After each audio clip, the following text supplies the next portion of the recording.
Dans les années 80, il occupa la place de vice-président de l'Assemblée nationale, puis de député à Marne-la-Vallée. À la retraite depuis 3 ans, il vit loin de l'agitation politique en Bretagne et vient de publier un livre, Moi, Jaurès président en 2012. Jean-Pierre Fouret est l'invité de la semaine.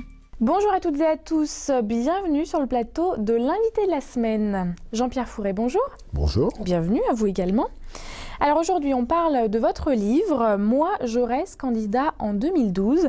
Alors je rappelle le concept qui est simple. Finalement, à l'approche des présidentielles, vous avez retenu 30 thèmes d'actualité pour les décliner à la manière de Jean Jaurès.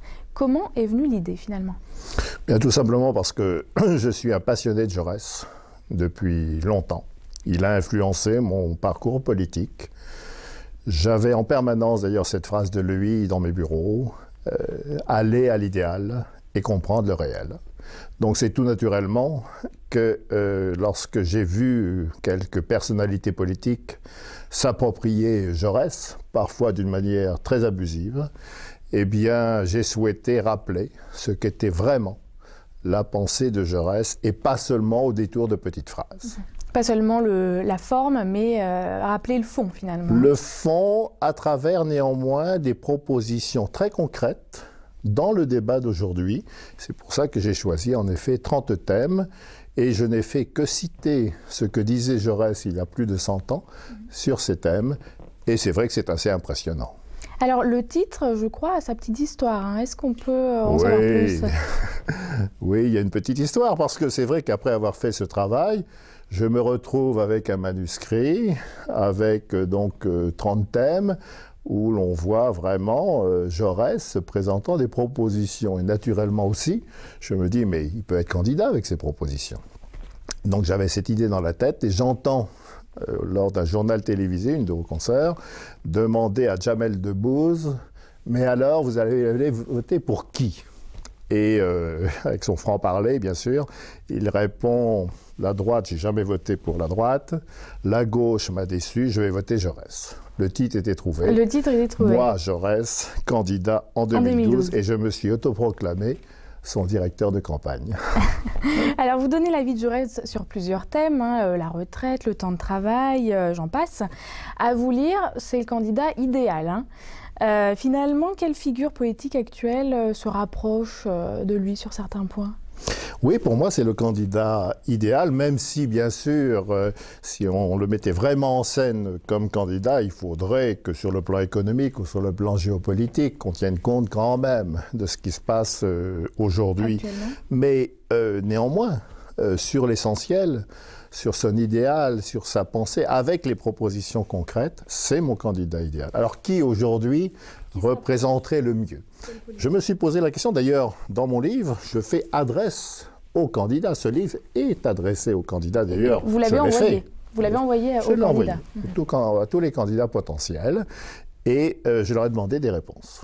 Et j'ai déjà un certain nombre de réponses, pas toutes encore, que je mets d'ailleurs sur mon site internet que j'ai créé pour l'occasion, Jaurès candidat 2012. Chacun pourra consulter les réponses de son candidat favori. Ce n'est qu'au bout du processus et arrivant, disons, plutôt près de l'élection présidentielle, que personnellement, eh bien, je ferai mon choix de celui qui, pour moi, bien sûr, doit ou peut plutôt représenter au mieux Jaurès. Donc aujourd'hui, pas de réponse finalement à cette question. Pas de réponse, parce qu'en plus, j'espère que ce livre, et pas seulement, influencera aussi les propositions des candidats. Alors, est-ce qu'on n'est pas plus dans la nostalgie d'une époque, finalement, avec votre livre, la nostalgie d'une époque où la communication dans le monde politique était moins importante? Est-ce que vous ne pensez pas que Jaurès, aujourd'hui, aurait le même comportement que les autres hommes et femmes politiques actuels? Je pense que Jaurès, en effet, utiliserait les moyens de communication dont nous disposons aujourd'hui. Il le faisait à sa façon, peut-être d'une manière naturelle. C'était un tribun magnifique avec un accent du Sud-Ouest. Et quand il intervenait à l'Assemblée nationale, par exemple, on sait que c'était un véritable spectacle tellement, justement, il avait une poésie dans son langage, une musicalité, bref, il savait effectivement parler aux foules. Mais sur le passé, puisque vous avez posé votre question, vous avez démarré sur la nostalgie. Sur la nostalgie. J'ai aussi considéré qu'en faisant ce livre, peut-être j'allais justement être questionné sur ce point-là. Et j'ai commencé le petit ouvrage par une petite phrase que je vais vous citer rapidement. Jaurès, intervention à la Chambre des députés en 1910. Je trouve médiocre les hommes qui ne savent pas reconnaître dans le présent la force accumulée des grandeurs du passé et le gage des grandeurs de l'avenir. Je pense qu'aujourd'hui, on a besoin, pour être moderne, on parle beaucoup, être moderne, de se souvenir et d'avoir comme référence un certain nombre d'éléments essentiels qui font de la pensée d'hier pour préparer celle de demain. Alors vous, Jean-Pierre Fouret, vous avez été vice-président de l'Assemblée nationale, député à Marne-la-Vallée dans les années 80. Finalement, comment est-ce que vous avez également géré la sphère médiatique en tant que politique? Alors c'était vraiment déjà, pourtant je vais faire un peu vieux en disant cela, mais c'était une autre époque car vous n'existiez pas.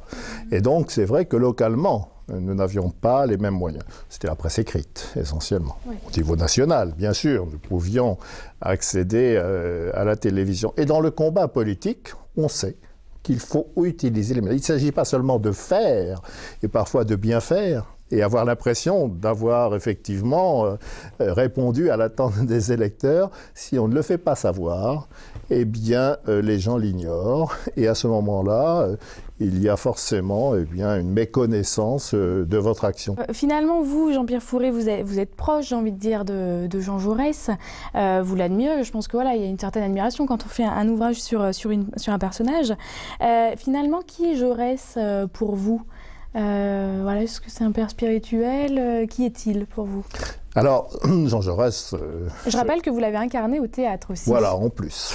Et c'est vrai que ça a été un grand moment quand nous avons joué, par exemple, au Café du Croissant, où il a été assassiné, hein, ou à Carmaux, où il a été député. Ce n'est pas un père spirituel. Je refuse, depuis un certain temps déjà, tous les dogmes et les religions. Et pourtant, je m'interroge comme Jaurès sur Dieu. D'ailleurs, j'ai repris quelques textes sur ce sujet-là qui sont assez intéressants à rapprocher justement de sa perception et de l'importance qu'il a dans son action vis-à-vis de la laïcité. Mais alors, qui est-il? Pour moi, eh bien, c'est simplement une référence.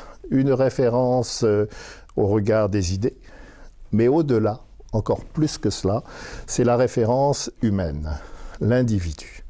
Cet individu qui était d'une honnêteté hors pair, reconnu de tout un chacun, libre, ouvert aux convictions des autres, jamais figé, en effet, dans une perception unique du débat. On se quitte sur ces mots. Merci beaucoup en tout cas Jean-Pierre Fouret d'avoir accepté notre invitation sur le plateau de l'invité de la semaine.